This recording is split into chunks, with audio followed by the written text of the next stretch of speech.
1997, it's DCI's 25th anniversary and Disney World's 25th anniversary. We're back in Orlando, so you know there's going to be all kind of pomp and pageantry surrounding these championships. There was a lot of excitement. Remember back on the 91 DVD, I mentioned the Dow breaking 3,000 for the first time. Well, this year it breaks 7,000 and continues its relatively meteoric rise. A couple of technological things happened this year. There was a successful cloning of a sheep in Britain, hello Dolly, and a chess match that captivated the world. IBM's Deep Blue computer takes on chess grandmaster Garry Kasparov. The computer wins. There was an accident overseas in Paris that sent the world, much of it, into mourning. Princess Di and her boyfriend, Dodi Fayed, killed in a crash overnight in Paris. The measure of how that touched us found in the Elton John single, Candle in the Wind. It was a tribute, and it became the highest-selling single in history.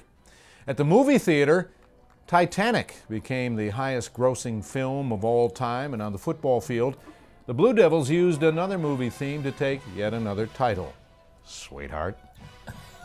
Terrible Bogart impression. Well, thankfully the Devils did it better. They did indeed. They took Casablanca, all the Turkish and Moroccan themes that you could think of that surround that beautiful story, and they expanded into a show.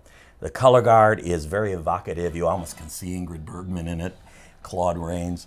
But what's exceptional is how they weave rhythm and emotion into the same storyline. It's a narrative show without it feeling like you're being told a story.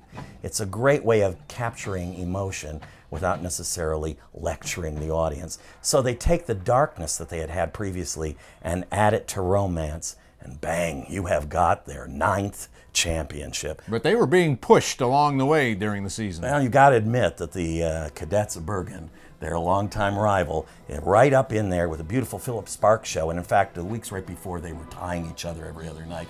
But the Devils were not going to hear about ties, having in '96 tied the Phantom Regiment. Here they are, and they're not buying ties. They win one on their own. Now, Santa Clara also makes a comeback of sorts this year. This is a great year for Santa Clara. You know, we haven't heard about them. We talk about the quality of character and the triumph of identity, and here's a perfect case where that happens.